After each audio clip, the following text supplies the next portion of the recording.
My name is Helen Marwick, and I turned 67 this January. I live alone in a quiet cul-de-sac in Maplewood, a place where the mailman still knows your dog's name and where neighbors wave even when they are running late. After 40 years working as an ICU nurse, I thought I had seen every kind of crisis a human heart could endure. I was wrong. Nothing in that hospital prepared me for the day my own son's breath stopped on the other end of the line. It began with a birthday gift. A small cardboard box wrapped in burgundy paper and tied with a thin cream ribbon. The handwriting on the tag was familiar. My son Evan had always written my name like he was afraid he might miss the line. I smiled when I saw it. Handmade chocolates. A simple, thoughtful gesture. The kind of gift a grown son sends to ease the guilt of forgetting to visit. I didn't think much of it. I placed the box on the counter, made myself tea, and went on with my day. I didn't even open it. I was planning to bring it over to my daughter-in-law Lisa and the kids later that afternoon. Emma and Noah love sweets, and honestly, what 67-year-old woman needs a dozen chocolates to herself? I had no idea I was handing over a death sentence. The next morning, as I watered the ferns on my porch, my phone rang. Evan's name flashed on the screen. He rarely called this early. I answered with a cheerful voice. "Good morning, sweetheart." His voice was tense. Mom, how are the chocolates?" I laughed softly. "Oh, I gave them to your wife and the kids. They love sweets." Silence. A long, unnatural silence. The kind that grabs your spine. Then he screamed, "You did what?" His voice cracked. His breathing turned sharp and uneven like a man having an asthma attack. I had spent decades listening to patients breathe on ventilators. I knew the sound of panic, but this wasn't panic. It was terror. My chest tightened. "Evan." "What's going on?" His voice dropped into a hoarse whisper. "Mom, where's the box? Tell me you didn't open it." Before I could answer, the call disconnected. I stood frozen at the porch railing. The January air felt suddenly heavier. My fingers trembled around the phone. Never in 38 years had I heard my son sound like that. Not when he broke his arm at 9, not when he failed his first college class, not even when he lost his job 3 years ago. This was different. This was fear of losing something, or fear of something being found. I walked back inside, each step echoing louder than the last. The kitchen looked the same as it did yesterday, the sun hitting the countertops, the mail piled near the fruit bowl, the small birthday box sitting on the fridge shelf. I opened the fridge door with shaking hands. The box sat exactly where I left it, slightly damp from the cool air. I lifted the lid. Only one chocolate remained slightly melted on one side, the swirl on top smudged where little fingers had grabbed the others. My heart clenched. Emma and Noah had eaten them. Lisa had eaten them. I had handed the box to all 3 of them with a light-hearted comment about birthdays and calories. I had joked about sugar highs. If that box meant what Evan's voice suggested, then I had handed danger to my own grandchildren. A wave of nausea climbed up my throat. For a moment, I leaned against the counter, gripping the edge until my knuckles whitened. The years I spent in the ICU taught me that life can change in a single heartbeat. A tube dislodged, a monitor beeped, a decision made too late, but never. Not once had I imagined the destabilizing possibility that my own child might have sent something dangerous into my home. The refrigerator hummed, the only sound in the room. I reached for a small torn piece of paper tucked under a magnet, a card from years ago. A birthday card Evan made when he was 6, a shaky drawing of a stick figure woman in a blue dress. Under it, the words, "To the best mom." The corner was ripped. The ink faded from time. I kept it because it reminded me of who he had once been. A gentle boy who brought me wildflowers and whispered that he would take care of me when I grew old. That memory hit me in the chest. What happened to that boy? The front gate clattered. Mason, my neighbor, shuffled up the walkway with his usual slow, loping stride. He wore his brown fishing hat, the one his wife threatened to burn every summer. He waved a hand. "You're up early, Helen. Everything all right?" I forced a smile. "Morning, Mason, just thinking." He squinted. "That's dangerous at our age." A small laugh escaped me. He always had the right joke at the wrong time, but his eyes, sharp from years as a detective, scanned my face. His expression shifted. Helen. What's wrong? I swallowed. Evan called. He sounded scared. Scared how? Like he couldn't breathe. Mason's posture straightened a little. About what? Chocolates, I whispered. He asked how they were. And when I said I gave them to Lisa and the kids, he lost it. Mason froze. His jaw tightened. Let me see the box. I handed it to him.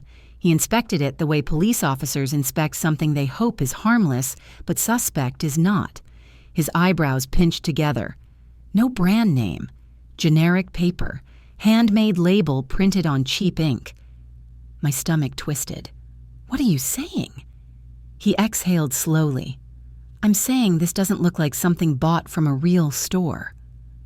We stood in silence, a silence that stretched like a warning. I finally breathed out. If you're thinking what I'm thinking, I can't let my mind go there. Mason's voice softened. Then don't go there yet, but don't ignore it either. The conversation ended when his wife called him from across the street. He gave my arm a reassuring pat before he left, but his eyes lingered a moment longer, filled with concern he wasn't ready to voice. When the door closed behind me, the house felt unbearably quiet. I glanced again at the single remaining chocolate, a sticky swirl of cocoa and sugar. How could something so innocent look so menacing now? I picked up the box and placed it inside a zip bag, something I learned to do in the ICU when dealing with unknown substances. Old habits do not die. They simply wait. My phone buzzed. A text from Lisa. Morning, Helen. Emma said the chocolates were delicious. Noah wants more haha. My lungs tightened. My fingers hovered above the keyboard, unable to form a response. I walked into the living room and sat on the couch, slowly afraid my knees would give out. The sling of sunlight from the window fell over my hands, and I stared at them. These were the hands that held Evan when he cried as a toddler. The hands that stitched wounds, steadied ventilators, and comforted the dying. The hands that raised a boy who once believed I was the best mom in the world. Now they were shaking. Something was wrong. Terribly wrong. I looked into the camera and spoke softly as if someone was listening from the other side of a long, invisible line. If you've ever received a gift that left a strange ache in your chest, stay with me. Something in my gut tells me this story is not simple. And if I had trusted my gut a little earlier, maybe the danger wouldn't be sitting in my refrigerator right now. I stood and opened the fridge one more time. The cold air brushed my face. The chocolate box stared back at me. So did my reflection in the metal surface. Older, tired, uncertain. I closed the door. I held the zip bag against my chest, and I whispered the words that would guide every step forward. Something is very wrong, and I have to find out what. The morning after Evan's panicked call, the world outside felt strangely ordinary. Birds still hopped along the fence. My neighbor's sprinkler clicked and hissed across the lawn. A delivery truck rumbled down the street. Everything looked the same, yet something deep inside me had shifted. My son's voice from the day before kept replaying in my mind. The way he gasped, the way he shouted, the way the line went dead. I spent 30 years in the ICU, and I learned one truth. Panic always has a source. Fear doesn't appear out of nowhere. It grows from something real, something dangerous, something that threatens the body or the soul. I wished I could ignore that instinct. Around 10 in the morning, I stepped outside to sweep the porch. Mason was already in his driveway, fiddling with the fishing rods he never actually used. He raised a hand. Morning, Helen. Any updates from your boy? No, not a word. He grunted. That's usually a bad sign. Silence is louder than yelling. I managed a tight smile. Mason's humor could cut tension like a butter knife. You sound like you're giving a sermon. My wife says I give sermons when I'm nervous, and I'm nervous. He crossed the street slowly and leaned on my porch railing.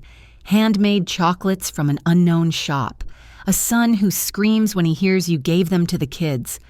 And then he goes silent. Helen, this doesn't smell right. I know I whispered, but I'm his mother. I don't know how to think the worst. Mason's voice softened. No mother ever does. But you can think realistically. That's different. Before I could answer, my phone buzzed. A message from Lisa. Can you come by later? Kids want to show you something. I swallowed hard. Emma and Noah. The two little souls who had eaten the chocolates without a second thought. My stomach tightened. I wrote back a simple, "Of course," and put my phone away. Inside, as I prepared lunch, memories drifted in. Memories I hadn't touched in years. I adopted Evan when he was 3 years old. He'd been a small, quiet boy with hair the color of chestnuts and a habit of hiding behind my leg whenever someone spoke too loudly. I was 30 when I brought him home. A new nurse, newly divorced, terrified of failing as a mother. But from the first day, I knew he belonged with me. He used to hold my hand whenever we crossed the street, squeezing twice as if to say he trusted me. He grew into a bright young man, thoughtful, curious, quick with numbers. He wasn't perfect, but he was good. A good kid who did his homework without being told and left sticky notes on the fridge that said things like, "Love you or I'll be home late. Don't worry." When he married Lisa, I cried from joy. She was gentle, warm, smart. They made sense together. For the first 3 years, we celebrated birthdays, made dinners, and shared weekend trips to the parks. I thought our lives were stable. I thought our family was the kind that stays steady. But then slowly things shifted. It started with small changes. Evan stopped visiting as often. He answered calls with short, clipped responses. When I asked if everything was all right, he smiled too quickly and said he was tired. I didn't want to pry. I respected his life, his space, his adulthood. But after a while, the distance grew sharper. He missed Thanksgiving. He forgot my birthday one year, then another. When he did show up, his eyes darted around like someone scanning for exits. And I began receiving accidental messages at odd hours. Calls that rang once, then vanished. Payments I didn't understand in my banking app because I once helped him set up a shared emergency account. Then came the wedding anniversary celebration last summer. I hugged him and he flinched, not from pain, from guilt. I felt it like a draft in a closed room. By the time I finished making lunch, my appetite had disappeared. I wrapped the sandwiches and placed them in the fridge. The chocolate box sat in a sealed bag on the top shelf like a quiet, accusing witness. At 2 p.m, I drove to Evan and Lisa's house. The kids ran out to greet me as soon as I pulled into the driveway. Grandma Helen Emma squealed, her curls bouncing. Noah held a paper airplane. "Look what I made. Want to see it fly?" I hugged them both tightly, pressing my cheek to their hair. Relief washed through me. They were warm, smiling, alive. My knees almost buckled. Inside the house, Lisa poured me a cup of chamomile tea. She looked tired. Not physically, but in that deep, invisible way mothers get when they hold the family together by sheer will. "I wanted to thank you again for the chocolates," she said, sitting across from me. "The kids loved them. I tried one too. They were strong, very sweet." My breath caught. Strong how? Just a little bitter aftertaste, but maybe that's how handmade chocolate tastes. My pulse thudded in my ears. "Did you feel sick?" "Just a mild headache last night." But it passed. I gripped the mug tighter. "Lisa, did Evan tell you where he bought the chocolates?" She shook her head. "He said he found them at a specialty shop near his office." "Why?" I hesitated. I couldn't pour panic into her calm. Not yet. Not without evidence. But the question felt like a splinter under my skin. "He sounded strange when he called me yesterday," I said softly. "Very strange." Lisa paused. "Helen, is something wrong?" Before I could answer, Mason's voice echoed in my memory from that morning. "Think realistically, not fearfully." I forced a smile. Probably nothing. Maybe he was stressed. "How has he been lately?" Lisa looked down at her hands, distant, worried. He spends a lot of time in the garage taking calls. Says it's work, but I don't know. Her eyes lifted, shimmering with a truth she wasn't ready to say aloud. Helen, I think something is wrong with him. Really wrong. My breath tightened. Have you asked him? She shook her head. He shuts down. Every time. I reached across the table and squeezed her hand. It's not your fault. For a moment, we sat in silence, two women caught between love and suspicion, between memory and instinct. Then Noah called us from the living room, and the moment passed. Later that afternoon, when I drove home, the weight of everything pressed on my chest. Evan's fear, Lisa's exhaustion, the chocolates, the bitterness in her voice when she mentioned them, the calls in the night, the half-truths, the distance. When I reached my house, the sun was lowering behind the maple trees, turning the sky into a soft watercolor of gold and amber. Mason was sitting on his porch steps polishing a flashlight, like he was preparing for a camping trip. Without looking up, he said, "You find anything?" "Too much," I answered, "and not enough." He finally met my eyes. "Then tomorrow we start pulling the thread." I nodded. Because the day everything changed was not the day I received the chocolates. It was the day my son screamed like a man whose world was about to explode, and I needed to know why. By the time I got home that evening, the sky had turned the color of bruised lavender, the kind of dusk that makes everything look softer, even the things you wish would stay sharp so you could understand them. I placed my keys on the entry table, hung up my coat, and tried to convince myself the day had been normal. It was not. The uneasiness settled in my bones, the way cold settles into old houses. Quiet, persistent, impossible to ignore. I made tea but didn't drink it. I opened the fridge and stared at the chocolate box sealed in the clear zip bag. It felt like staring at a silent accusation. One piece left, one swirl of melted cocoa, one reminder that I had exposed my grandchildren to something I did not understand. I closed the fridge. My hands were trembling. At 7:12 p.m., my phone rang. "Lisa." I answered immediately. Her voice was breaking. "Helen, they're sick, both of them." My knees buckled slightly. Sick how? They started throwing up, violently, out of nowhere. Emma can't stand upright. Noah is curled on the bathroom floor. A sharp pain shot through my chest. "I'm coming now." I grabbed my coat keys and shoes all at once. I didn't even lock the door behind me. As I drove, the world blurred past. Streetlights smearing into streaks of gold. Traffic lights bleeding red. My breath came shallow fast the way it used to when I was paged to a critical room in the ICU. Not my grandchildren, not because of something I gave them, not because of something my son sent. Lisa met me at the door, pale and shaking. They can't stop vomiting. I knelt beside Emma first. She was trembling, her curls plastered to her forehead. Her little hands clenched the blanket so tightly her knuckles were white. Noah was in the bathroom, knees drawn to his chest, tears streaking down his cheeks. I took one look at them and felt the professional part of me switch on.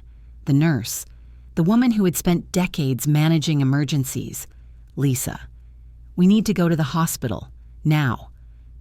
I carried Noah while Lisa carried Emma.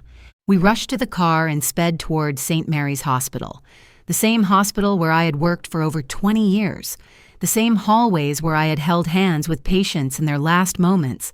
It felt surreal to return like this, but life doesn't ask permission to be cruel.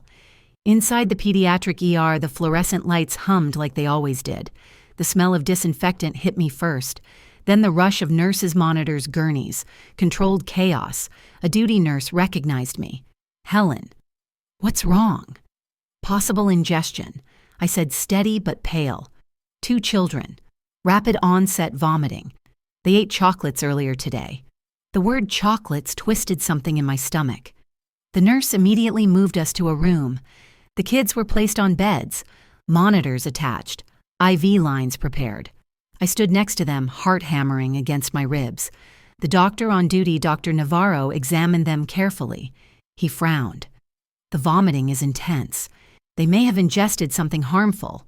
Lisa gasped, but it was just chocolate. From Evan. I looked away. Dr. Navarro continued. It could be food poisoning, but the timing is odd, and the symptoms came too suddenly. He looked at me, eyes sharp. What brand were the chocolates? My throat tightened. We don't know. His eyebrows rose slightly. That's concerning. He ordered blood tests, fluids, and anti-nausea medication. The room buzzed with activity, but all I could hear was the sound of my own pulse. Lisa collapsed into a chair, burying her face in her hands. I can't believe this. I can't believe this is happening.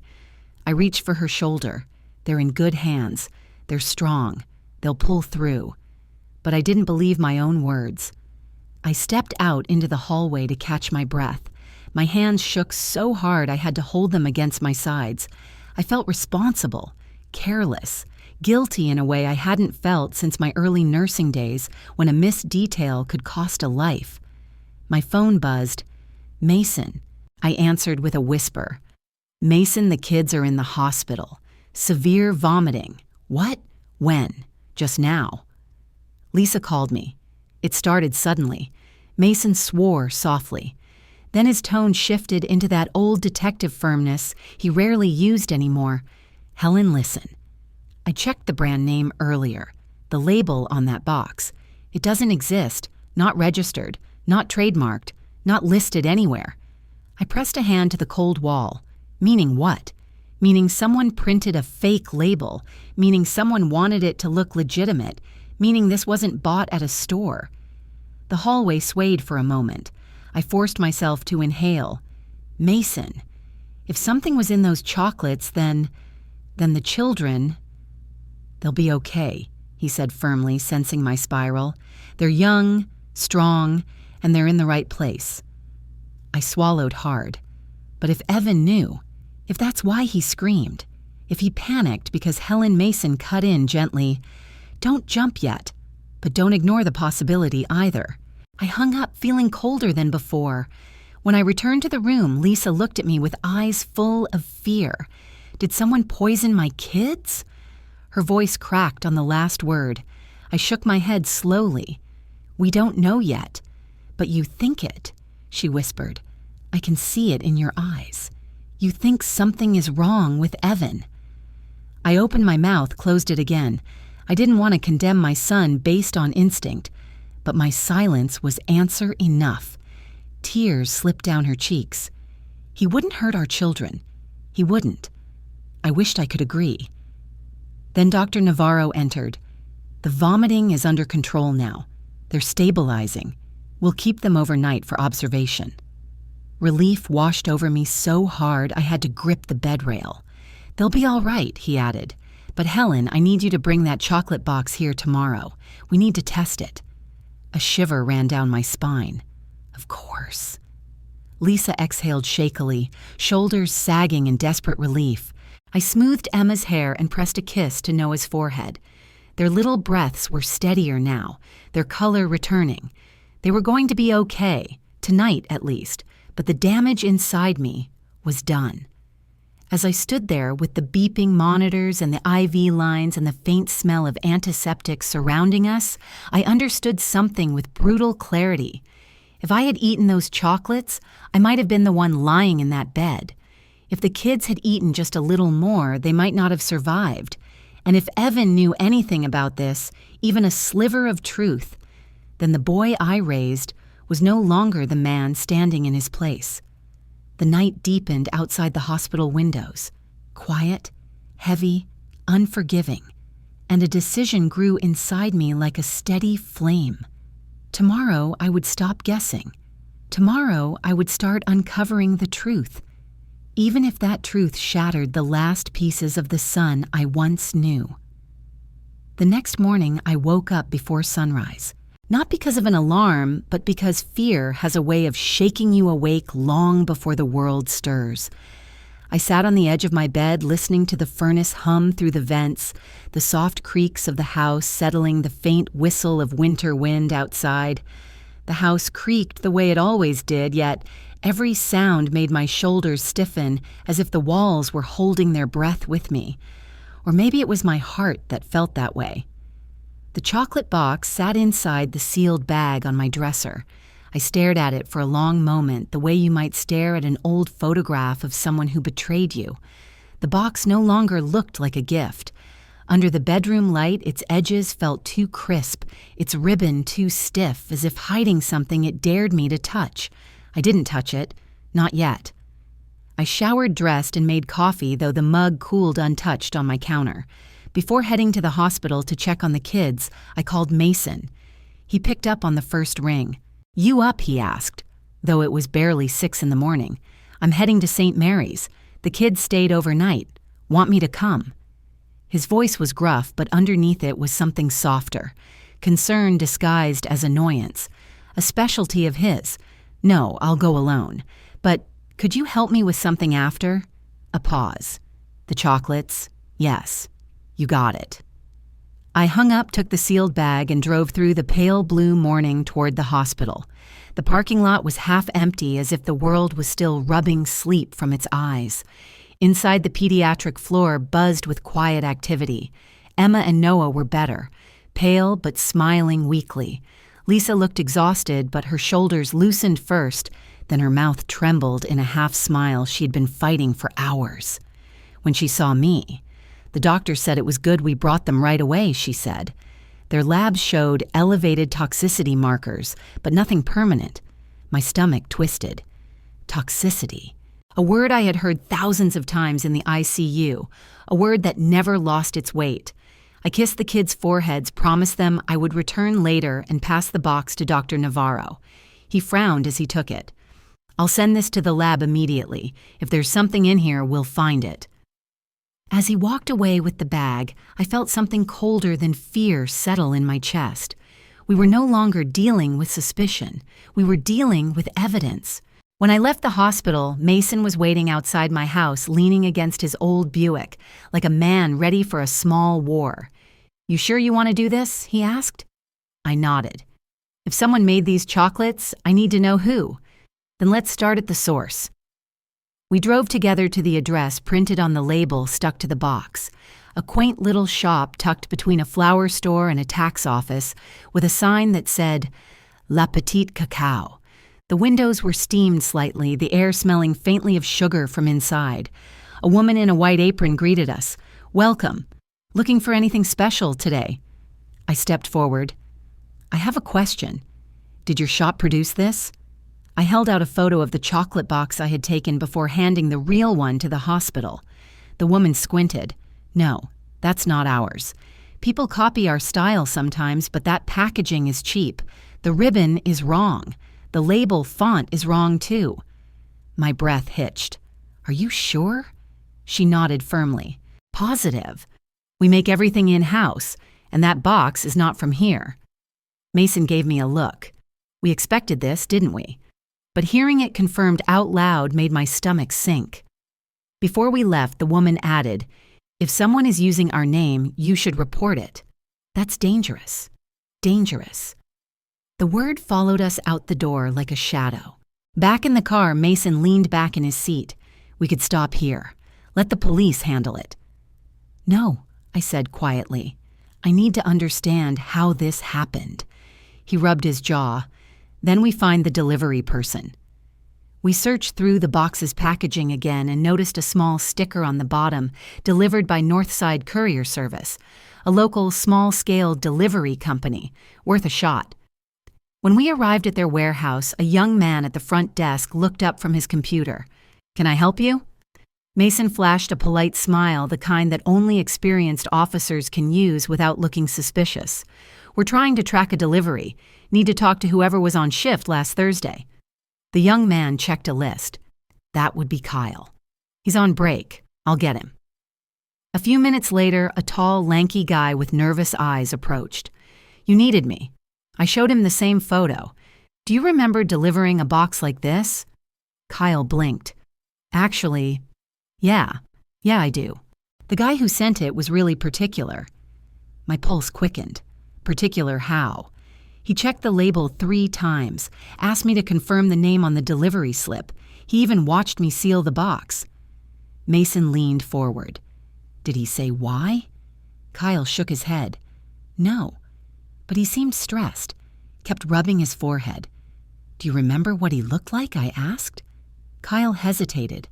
Brown hair, medium build, wore a hoodie. I didn't get a clear look at his face. He kept it down. My heart dropped. It fit Evan's description too well, too close, too painful. I swallowed hard. Did he give a return address? Kyle checked the system. Yes, actually he did. He turned the screen toward us. My breath left my body. It was Evan's address, not his home, not Lisa's, but the small garage workshop he rented on the edge of town, the one he never talked about, the one he always said was for projects. The world stopped for a moment, the kind of stillness that squeezes your lungs. Mason cursed under his breath. Helen, this is not good. I gripped the back of the chair to stay upright. He had used his own rental address. He had ordered the chocolates. He had sent them to me. And he had panicked when he realized I gave them to his wife and children. The realization wasn't loud. It was quiet, steady, and terrifying, like a door locking behind me. Evan didn't just know about the chocolates. Evan was the one who sent them. Not a stranger, not a mistake, not an accident. My son had done this. I felt the ground tilt beneath me. My throat tightened. The room blurred at the edges. Mason stepped forward, steadying me with a hand on my shoulder. Helen, we go step by step. You're not alone. I nodded slowly, though. My legs wobbled thin as paper under too much weight. But beneath the shock, beneath the heartbreak, beneath the fear, a second feeling formed. Resolve. If my son had truly crossed into something dark, then I had to face it. Not as a mother blinded by love, but as a woman who understood danger, who had spent a lifetime fighting for others to stay alive. Now I had to do the same for myself, and for the 2 children who nearly paid the price. The night passed in fragments, footsteps in the hallway, the tick of the clock, the lamp I never turned off, not even for a minute. I sat in my living room with the lights off, listening to the furnace kick in and out, the clock ticking on the wall, and the wind brushing against the windows. Ordinary sounds in an ordinary house. Yet nothing felt ordinary anymore. Every piece of evidence pointed in the same direction. Evan had ordered the chocolates. He used his own rental address. He watched the courier seal the box, and he panicked when he learned I had given the chocolates to his wife and children. My hands went numb on the edge of the chair. Every detail lined up, leaving no room to breathe like a shadow I could finally see clearly. But I still needed to hear it from his own mouth. I made tea that went cold. I paced the hallway. I sat down, stood up, sat down again. The quiet pressed against my chest so heavily that the slightest noise made my nerves jolt. At 11:48 p.m., my phone finally rang. Evan. The screen glowed in the darkness like a warning. My hand trembled as I answered.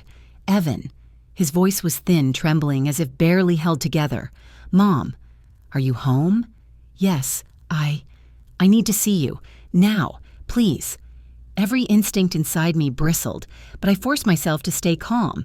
Where do you want to meet? Not the house. Please, just meet me somewhere. Somewhere private. My pulse quickened. Where? He hesitated, then whispered, the parking lot behind the Marston grocery store. That was a strange choice.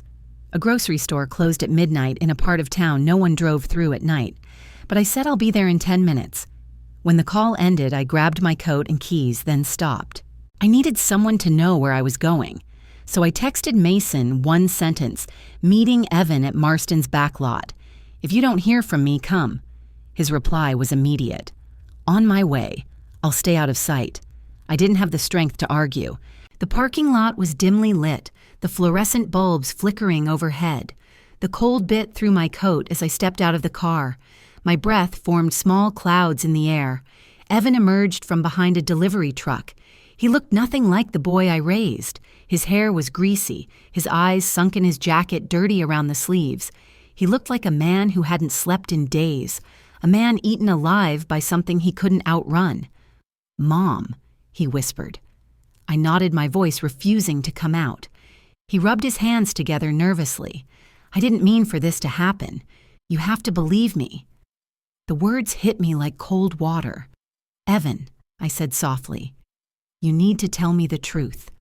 All of it. He laughed once, a short, broken sound. Truth. Mom, you don't want the truth. Yes, I said firmly. I do. He looked away, pacing, pulling at his hair. It was supposed to be simple. Just simple. You weren't supposed to give the chocolates to them. My blood turned ice. So the chocolates were meant for me, I said. He stopped walking. His shoulders stiffened. He didn't answer, but he didn't have to. I had asked impossible questions tonight, and I had gotten my answer without needing words. Why, I whispered. Why, Evan? He pressed his palms against his eyes. I wasn't going to hurt you. I swear. I just needed to scare you, make you sick, something small, something that would send you to the hospital for a few days. My knees weakened. Why would you want that? So they would pay me, he snapped suddenly, pain and rage twisting his voice. So your insurance would give me access. I'm your son. I should have access. I stared at him stunned. My insurance? Yes, he shouted. They said there would be benefits if you were incapacitated. I'm drowning in debt. Drowning. You have no idea how bad it is. My chest tightened. Why didn't you just come to me? Why didn't you tell me? He scoffed, voice cracking. You wouldn't understand. I took one step forward. Evan, I would have done anything to help you. Exactly, he said bitterly. You always help. Everyone, patients, neighbors, Lisa, the kids, but not me, never me. I froze. That is not true. But he kept going, spiraling like a man, unraveling thread by thread. You left me alone when I was a kid. You worked night shifts. You weren't there. I never mattered more than your job. You think adopting me was enough to make me feel loved. It wasn't. I felt the words like blows. I did the best I could. Your best wasn't enough, he snapped. Silence fell between us like a sword. Somewhere in the distance, a car alarm chirped. A dog barked. The wind rattled a loose metal sign. The world kept moving, even as mine cracked open. Evan, I said quietly, Emma and Noah got sick. They threw up for hours. Lisa was terrified. He froze. What he whispered, you almost killed your children. His face went white. No, he croaked. No. I told the guy, he said it wouldn't hurt anyone else. He said it would be mild. I just needed you sick enough to file the paperwork. I didn't know they'd eat it. I stared at him. My heart didn't break. It hardened. For the first time, I saw the full truth. Evan wasn't simply desperate. He was lost, consumed by something dark and selfish, a man who believed his suffering justified harming the people who loved him, including me. Mom, he whispered, stepping forward, please don't go to the police. Please. I can fix this. I can fix everything. Behind us, a soft click echoed the faint sound of a car door closing. Mason. He had followed from a distance exactly as I knew he would. I didn't turn around. Instead, I looked at my son, the boy I had raised, the man he had become, and felt a grief deeper than any I had felt at a hospital bedside. Evan, I said slowly, you didn't just cross a line, you destroyed it. His breathing hitched. Please, Mom. But I shook my head. I'm done choosing silence over safety. He took a step back, realizing too late what those words meant. No. Mom. Please. I stepped away from him toward Mason's approaching figure, and without looking back, I said the words that ended whatever mother-son bond was left between us. I am protecting the people you endangered, including you. The truth will come out. Evan let out a sound, a mix of sob and rage, then crumpled against the side of the delivery truck. I didn't touch him. I didn't comfort him. I didn't offer forgiveness. Not tonight. Tonight, I finally understood the truth I had been running from. My son had become a danger. To me, to his family, to himself. And love, no matter how deep, could not save him from the consequences he had created. I woke before dawn not because of rest, but because my mind refused to stay still. Sleep had become a stranger, pacing the edges of my thoughts, but never stepping inside. I made coffee and watched it cool untouched, just like every morning since the truth began cracking open. Evan's confession from the night before replayed in my head in sharp, painful fragments. Insurance. Incapacitated. Needed the money. You weren't supposed to give the chocolates to them. No amount of daylight could soften those words. At 7:15 a.m., there was a knock at my door. Mason stood outside wearing the same jacket he had worn the night before, his face drawn but determined. "You ready?" he asked. "No," I said honestly, "but I'm going anyway." He nodded, not expecting anything else. "Good. Because we have work to do." We drove toward downtown toward a small law office tucked between a bakery and a clothing repair shop. The sign on the door read, "Camilla Rhodes, Attorney at Law." I had known Camilla for years. We worked together when I was still in the ICU. She handled medical legal cases and became a friend over time. A sharp mind, a sharper tongue, but a heart as loyal as any I'd ever known. Inside, she was already waiting for us, arms crossed, reading glasses perched at the tip of her nose. "Helen," she said, stepping forward. Mason filled me in. Her voice was calm, but her eyes were storm bright. "I need your help," I said. "You have it," she replied. "Start from the beginning, every detail." So I told her. Everything. The chocolates, the fake label, the courier, the garage address, Evan's panic, the hospital, the night call, his confession. By the time I finished, Camilla had removed her glasses and wiped her eyes once. Not because she was emotional, Camilla rarely showed emotion, but because she was furious. "Helen, this is no longer a family issue," she said. "This is felony-level conduct." My heart tightened. "I know." She leaned back in her chair. "There's something you need to understand. Evan is in deep trouble, but he's also connected to something bigger. People don't come up with schemes like this alone. Someone helped him, someone guided him, and someone got him into that debt." Mason cleared his throat. $47,000. That's what came up when I ran the numbers with an old friend in the department. I stared at him. 47,000. He nodded. Sports betting, illegal rings, the kind that drain a man dry. My stomach twisted. "He never told me." "He wouldn't," Mason said. "Men in debt rarely tell the people they've disappointed." Camilla folded her hands. "The question is, who did he owe that money to? If we find that we find the root." And then what I asked, softly. "Then we protect you," she said. We drove to Evan's rental garage next. I had never been there before. He always dismissed it as just a workspace, a place he used to focus on projects. But now I understood what those projects really were. The garage sat isolated on the edge of a commercial strip. A corrugated metal door, a padlock that wasn't fully secured, a single security light flickering weakly above. Mason approached it like he used to approach crime scenes, slow alert listening. He pushed the door open. Inside the space was a mess. Papers scattered across the workbench, crumpled bedding slips in a pile, laptop open but locked, a trash bin full of empty energy drink cans, a stained mattress against the wall. He had been living here, or hiding here. My heart cracked again in a different place this time. Helen, Mason said quietly, lifting a crumpled sheet from the bench. It was a payment notice from a man named Briggs Turner. A number was scribbled at the bottom, $47,000. Camilla exhaled sharply. Briggs Turner. That's a problem. "Who is he?" I asked. "A collector," she said. "Not a legal one. He runs an underground sports betting network, works under the radar. He's dangerous." My breath faltered.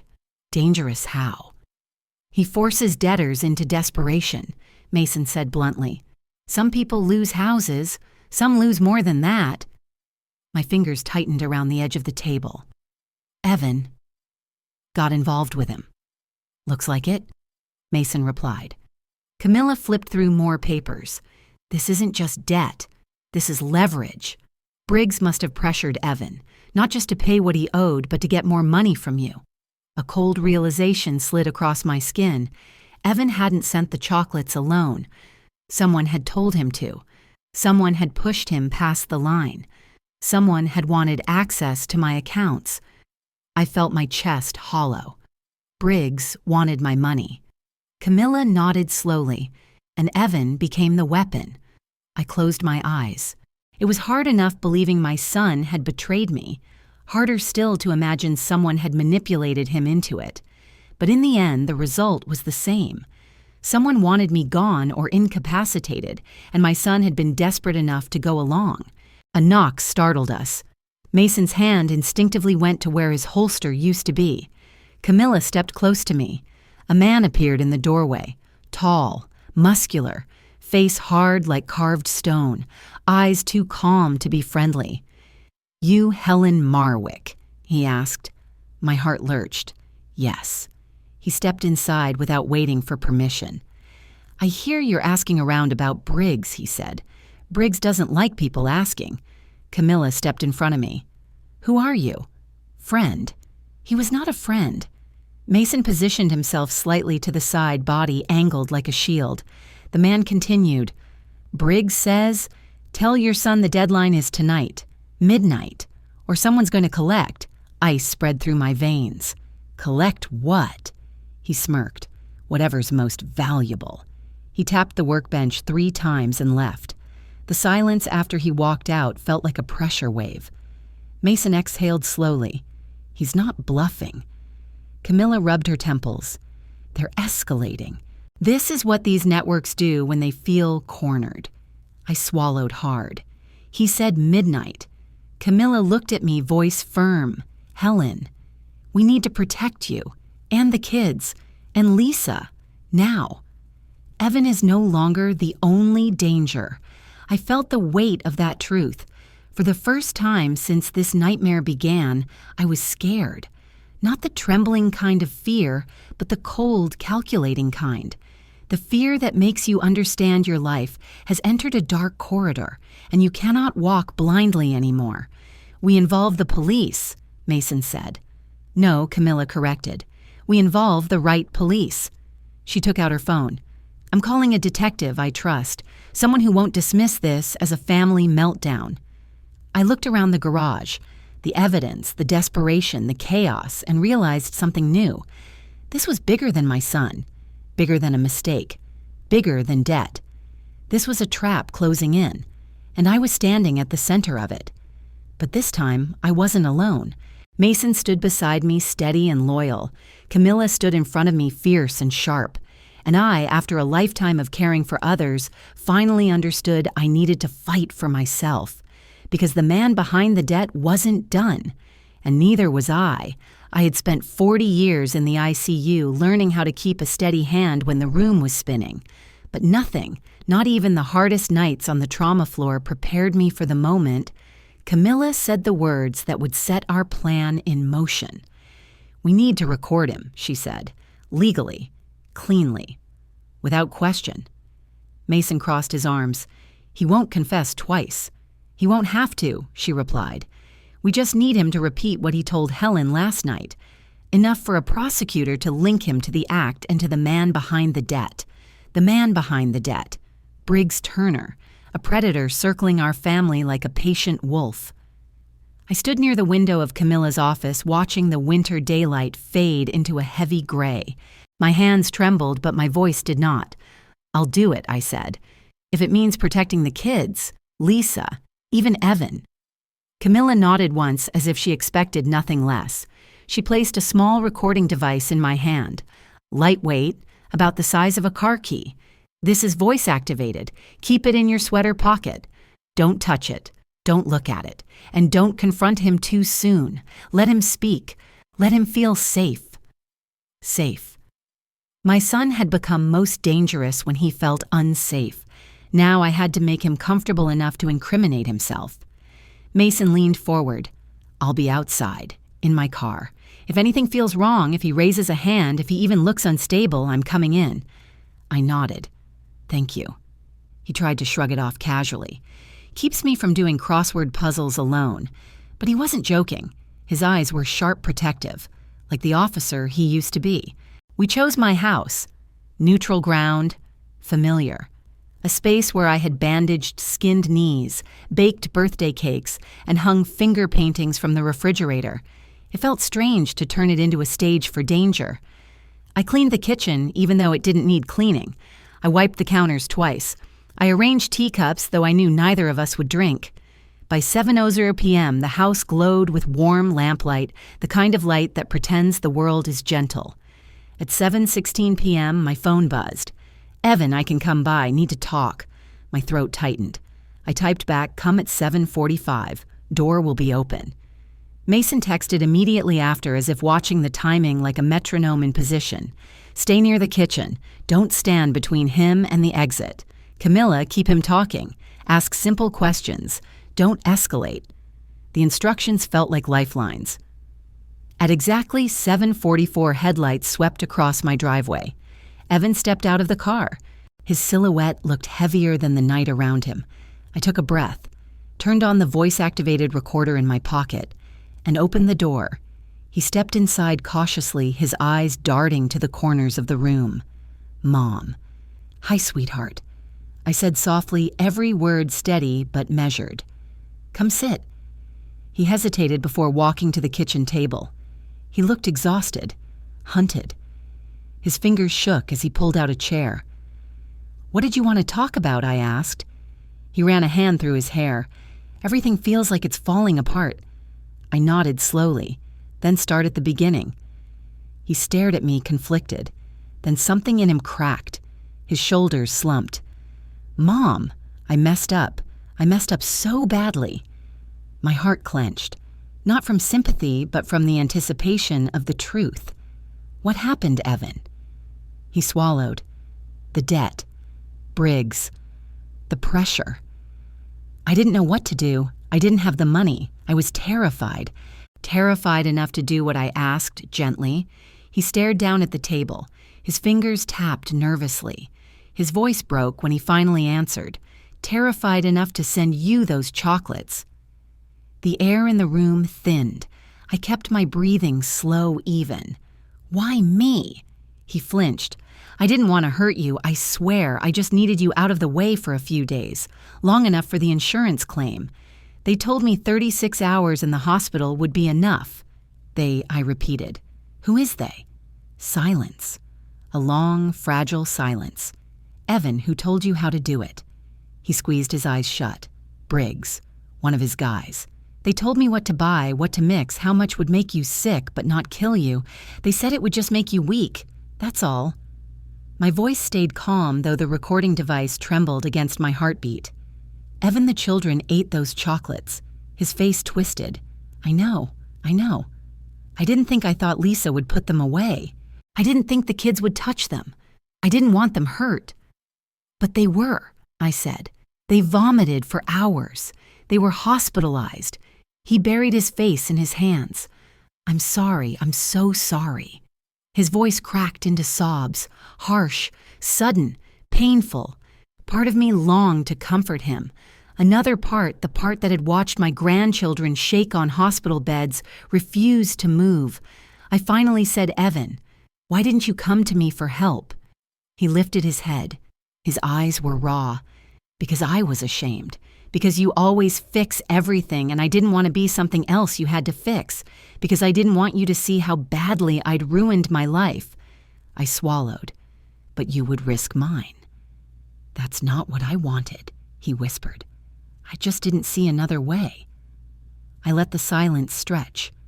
Let him feel its weight. Then I asked the last question, the one that mattered most. "What were you going to do next?"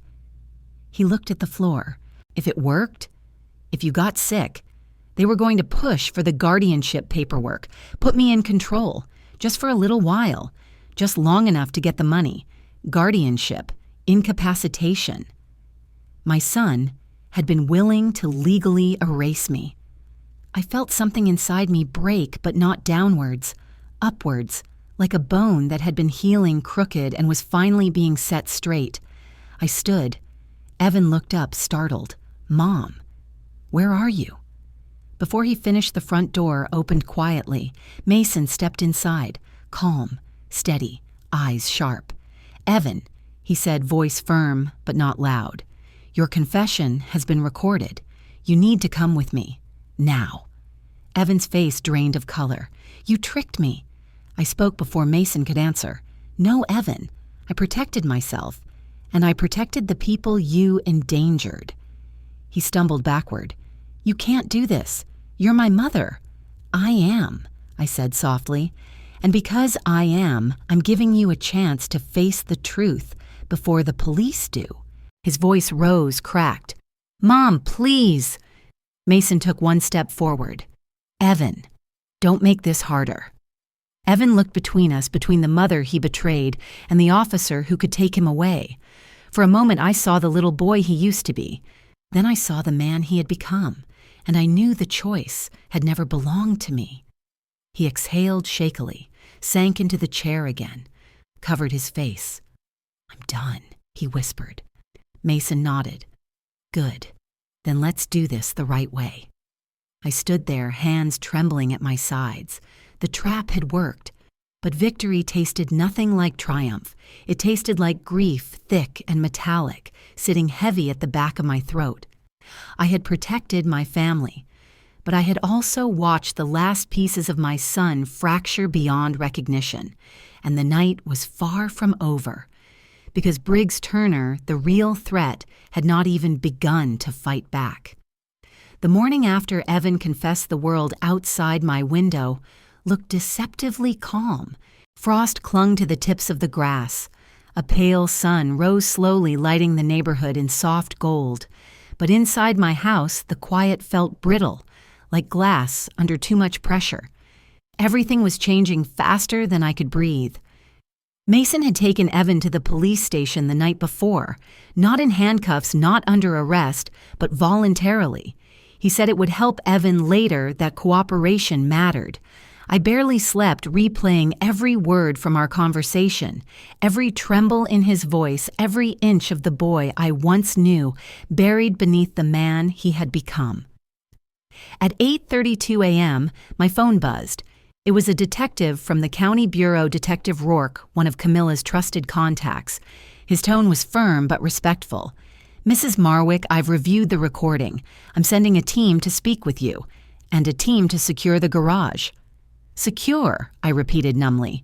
"Yes. We have reason to believe the location may contain evidence of criminal coercion." Criminal coercion. The words made my hands shake. 30 minutes later, 2 unmarked cars pulled onto my street. Officers stepped out wearing jackets with the county emblem. My neighbors peeked through blinds. Someone paused while walking their dog. I stood at my doorway feeling exposed but strangely anchored. I wasn't hiding. I wasn't running.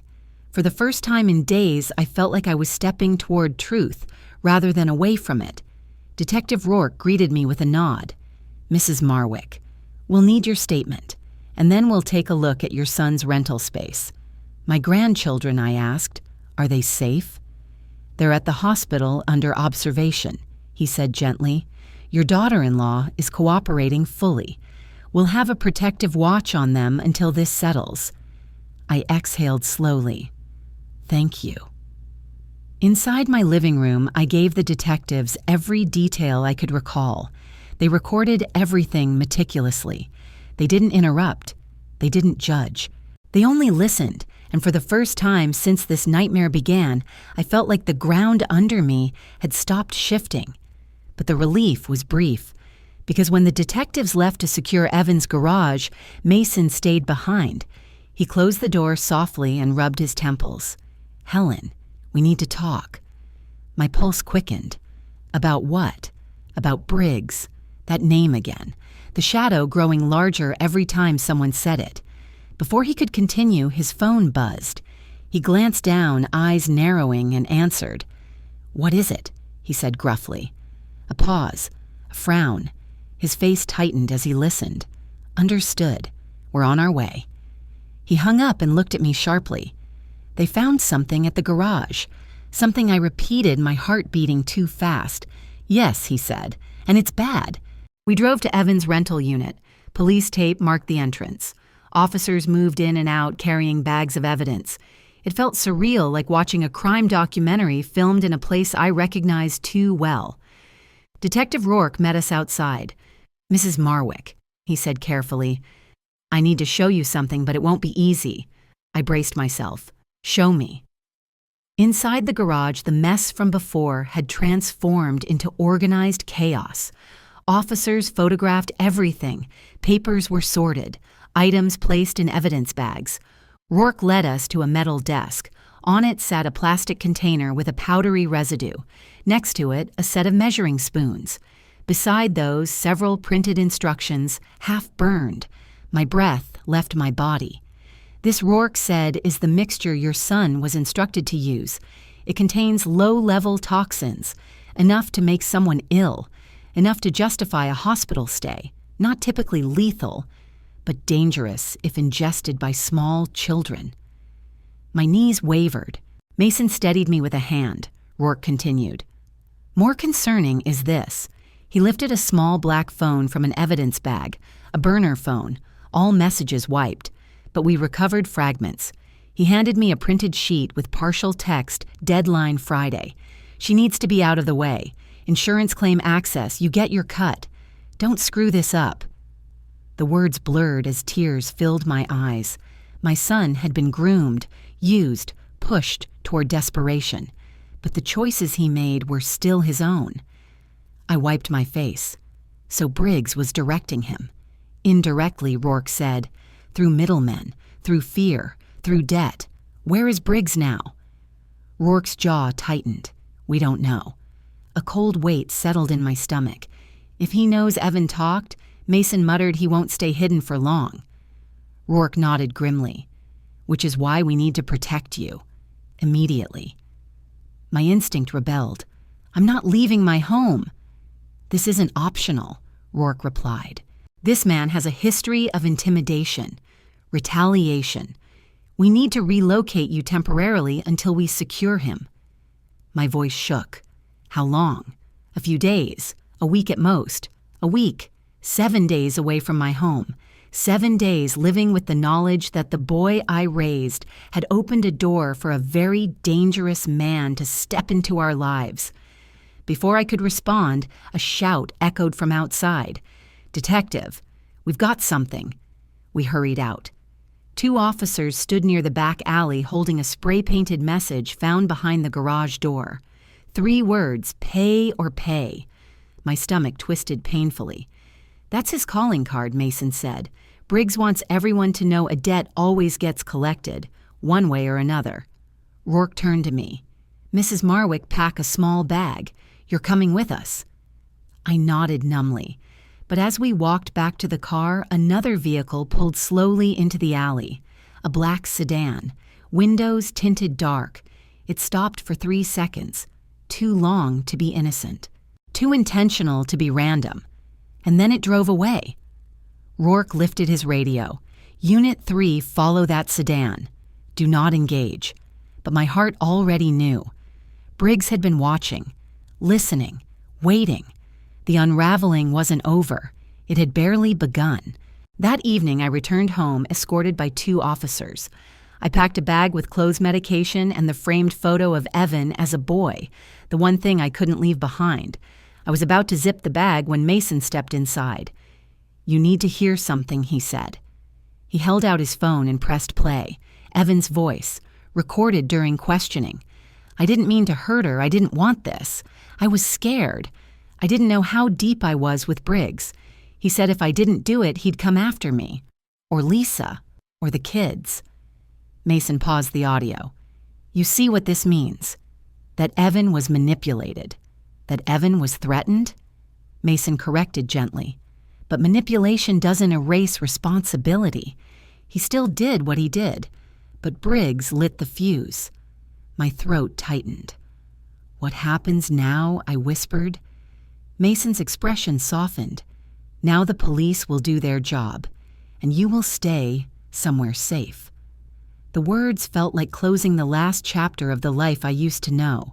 By nightfall, I was moved into a protected residence, a small plain apartment used for witness protection in cases that required temporary shielding.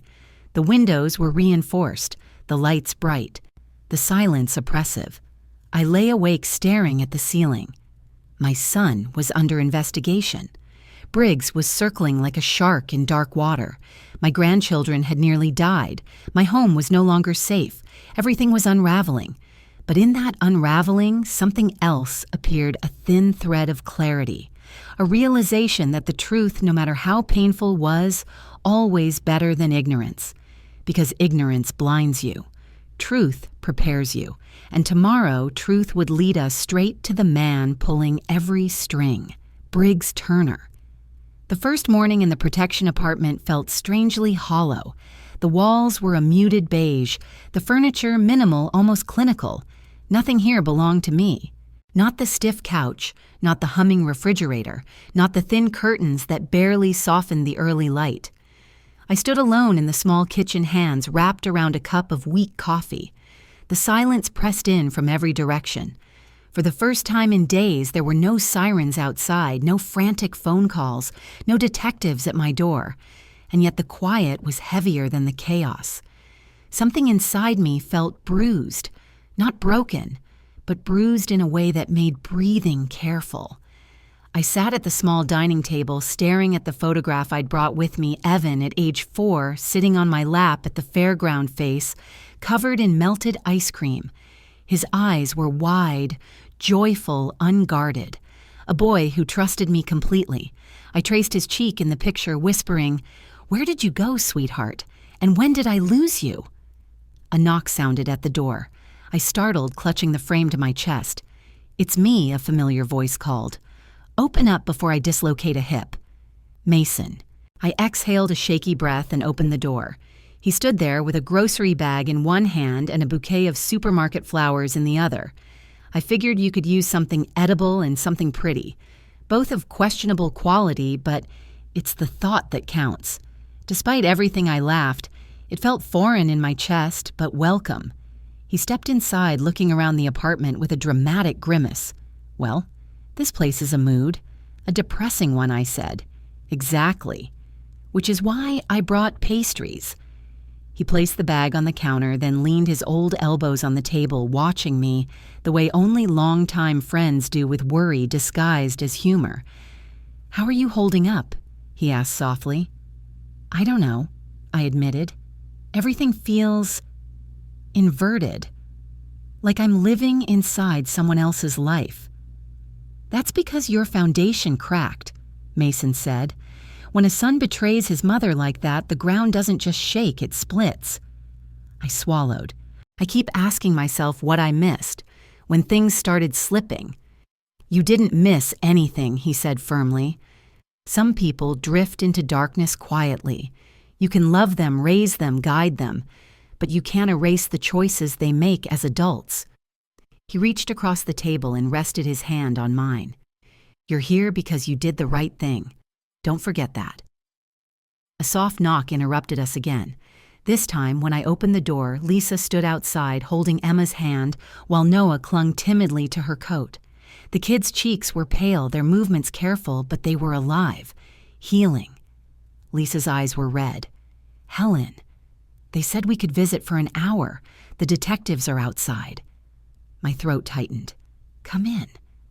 The moment Emma saw me, she let go of her mother and rushed forward. Her small arms wrapped tightly around my waist. I felt her trembling. "Grandma," she whispered into my shirt. "Are you okay?" I knelt and held her close. "I'm okay, sweetheart. How are you feeling?" "My tummy still hurts a little," she murmured. "But the doctor said, I'm brave." "You are," I said, brushing her hair back. "You're the bravest girl I know." Noah hovered near us, uncertain, but when I reached for his hand, he took it silently and leaned into my shoulder. Lisa set her purse down and exhaled shakily. "I don't know how to say this. I'm sorry. For everything. For not seeing what was happening. For not protecting them sooner." "You did your best," I told her gently. "None of us saw how deep it had gotten." Her voice cracked. I loved him. I still do in a way, but I don't recognize the man he became. Neither did I. And that grief, quiet, unspoken, settled between us like fog. We sat together on the couch while the kids colored at the kitchen table. Lisa wiped her cheeks as she spoke. The detectives want me to stay somewhere safe, too. So, I'm moving into my sister's for now, but I wanted you to know we're not leaving you alone in this. Her words landed softly like warm hands placed on a cold shoulder. Thank you, I whispered. We talked for a long time. About custody arrangements, about therapy for the children, about the long, uncertain road ahead, but also about small, hopeful things. Emma joining the school choir, Noah wanting to try baseball in the spring. Before they left, Emma handed me her drawing, a crooked heart with 3 stick figures inside. You, me, and Noah, she said proudly. Mom's in the car because I ran out of space. I smiled through tears. It's beautiful. When the door closed behind them, the apartment felt different. Not lighter, but less empty. As the afternoon faded into evening, Camilla called. You stable enough for a legal update? She asked. I think so. So she sighed, papers rustling in the background. The DA is preparing charges. Evan's cooperation helped, but the evidence is overwhelming. He'll face attempted poisoning, reckless endangerment, and conspiracy. Possibly more, depending on what else surfaces from the burner phone. The words sliced softly like a paper cut, small but sharp enough to feel deeply. Is he... I paused. Is he scared? Yes, she said. And he should be. But he's also talking. He's naming the people Briggs used. He's giving them the routes, the handoffs, the cash pickups. He might actually help dismantle the ring. I closed my eyes. A small, complicated relief unfurled in my chest. Camilla, I whispered. Thank you. For everything. I'm not done yet, she said. We still have to keep you safe, keep Lisa and the kids grounded, and help the DA build a case strong enough to put Briggs away for good. Her voice shifted softer. You're doing better than you think. When the call ended, I stared at the blank ceiling again, but this time the silence felt different, not hostile, not heavy, just quiet. The kind of quiet that follows a storm when the world hasn't rebuilt yet, but the air is finally breathable. That night, unable to sleep, I walked to the small window overlooking the street. A single lamppost cast a cone of warm light on the sidewalk. Snowflakes drifted lazily through it, glowing like tiny sparks. I thought about everything that had shattered Trust Family, the illusion of safety. But I also thought about everything that had held friendship, truth, instinct, resilience.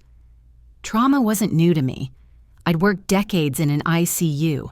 I'd held hands of patients who left this world and comforted families through grief I couldn't fix. I knew what survival looked like. I knew the language of aftermath, and I knew healing never arrived loudly. It whispered, it nudged, it grew in cracks where you least expected it. I pressed my palm lightly against the cold window pane. I will get through this, I murmured, and I won't let this define the rest of my story. Behind me, my phone buzzed. A message from Mason. You need sleep. Try. I'll call you in the morning. If you snore loudly, blame the cheap mattress. I laughed, quiet but real. Healing wasn't a miracle moment. It was a collection of small things. A cup of coffee, a child's drawing, a friend's bad joke, a breath taken without fear. My life had been cracked open, but cracks let light in. Tomorrow there would be more questions, more legal steps, more fear, more decisions. But tonight, for the first time in a long while, I allowed myself something simple. Rest. The letter arrived on a Wednesday morning. I remember the weather, clearly gray sky, soft drizzle tapping against the window, the kind of quiet rain that feels less like weather and more like a pause in the world. I had just set a pot of chamomile tea to steep when I found the envelope slid under my apartment door. No knock, no footsteps fading down the hall, just the envelope thin off-white, the paper warped slightly as if it had absorbed someone's nervous sweat. My name was written in Evan's handwriting, sharp, slanted, uneven, as though guilt itself had guided the pen. For a long moment, I simply stared at it, not because I feared what was inside, but because I wasn't sure if I was ready to hear his voice again, even on paper. I carried the letter to the table, sat down slowly, and ran a finger over the crumpled edge. A breath trembled out of me. "Okay," I whispered. "Let's hear what you have to say." I broke the seal. "Mom, I know I have no right to ask for your time, but I'm writing because they told me I should try. The therapist here says it could help with my rehabilitation, so I'm trying. I'm sorry. I don't know how many times I have to say it for you to believe me. Maybe you won't, but I'm sorry." I stopped reading. Not because the words hurt, but because they didn't. There was no weight behind them, no ownership, no depth, just a man repeating a sentence he had been told to write. I exhaled and continued. "Things here are hard, really hard. If you could see it, you'd understand why my mind wasn't right when everything happened. I was scared. Briggs had people watching me. I couldn't think straight. I didn't mean for the kids to eat the chocolates. That part is eating me alive. But the rest? It was just desperation. I'm not a monster." My jaw tightened. There it was, the shift, the justification, the quiet attempt to rewrite the truth. I closed my eyes, inhaled, exhaled, then kept reading. "I don't know what you've told the detectives, but I hope you didn't exaggerate. I'm trying to cooperate here. I'm trying to get a sentence that won't destroy my entire future. Mom, please. If you visit, maybe you can help. I'm your son. You know I didn't want to hurt you." I set the letter down. The room was silent except for the faint ticking of the old kitchen clock. For the first time in months, I wasn't angry. I wasn't broken. I wasn't confused. I was simply done. Not with Evan as a person, but with the emotional gravity he held over me. The letter wasn't an apology. It was a request, a plea to rewrite the narrative, a way to soften consequences he had fully earned. I folded the letter gently, not in anger, but in acceptance. He was my son. But his choices belonged to him alone. Later that afternoon, Camilla visited. She stepped into the apartment carrying a stack of legal folders and a warm box of bakery rolls. "You look oddly serene," she said, raising a brow. "I got a letter," I replied. Let me guess, full of almost apologies and subtle manipulation. I handed it to her. She skimmed the lines. Her expression didn't change. "Helen," she said quietly, "you don't owe him anything. I know, and you don't have to respond. I know, and you absolutely should not visit. I wasn't planning to." She exhaled in relief. "Good. Because what you're building now, your life, your space, your peace, can't coexist with the version of you he relied on, the version that absorbed harm quietly." I smiled faintly. Quiet doesn't mean weak. She squeezed my shoulder. "Exactly." A week later, I attended my first meeting of the support group for older women affected by family violence. It was held in a modest community center, the chairs arranged in a gentle circle, a pot of coffee sitting lukewarm on a folding table. I nearly turned around at the door, but a woman in her 70s with silver hair and kind eyes waved me in. First time she asked? "Yes," I whispered. She nodded. "Sit with us." We've all had first times.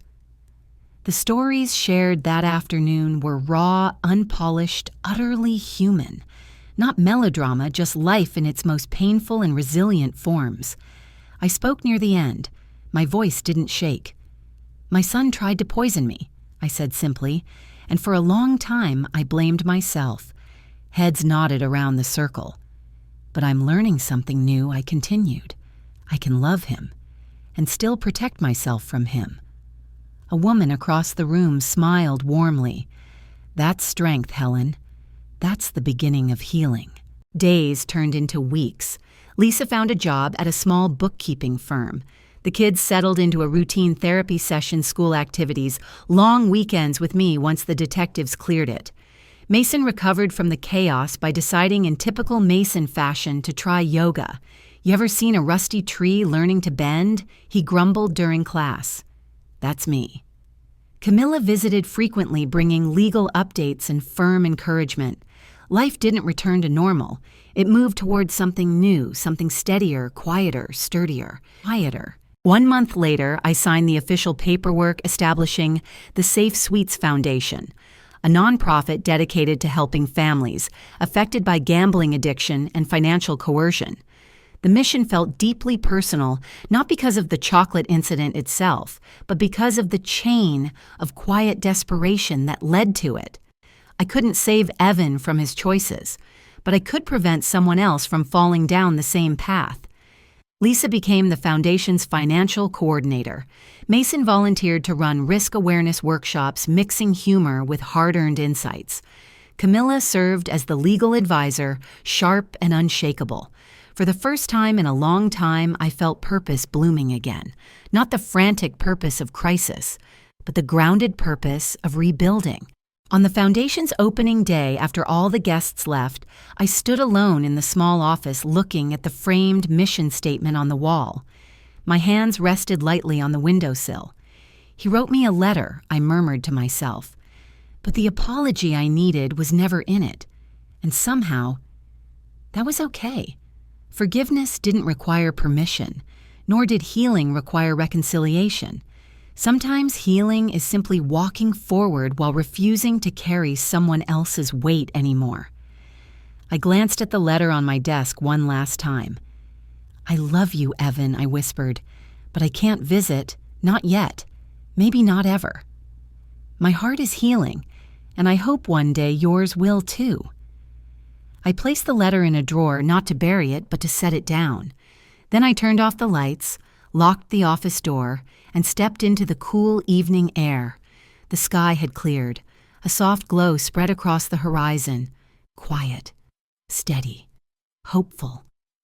I breathed in deeply, letting the moment fill me. My story didn't end with the chocolates, I whispered. It began there, and I walked forward lightly, freely, without looking back. Thank you for staying with Helen's journey until the very end. If this story touched something in you, your memories, your strength, or your hope, take a moment to breathe. You're safe here. Down in the pinned comment, I left a question for you. Have you ever had to choose yourself even when it meant stepping away from someone you love? If you feel comfortable, share your experience. Your voice might be the comfort someone else needs tonight. Before you go, please tap like, subscribe, and let us know where you're watching from. It helps this channel reach more people who are searching for quiet courage, healing, and stories that reflect real life.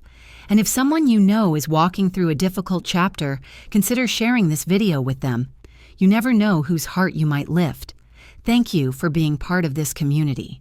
Take care of yourself, and I'll see you in the next story.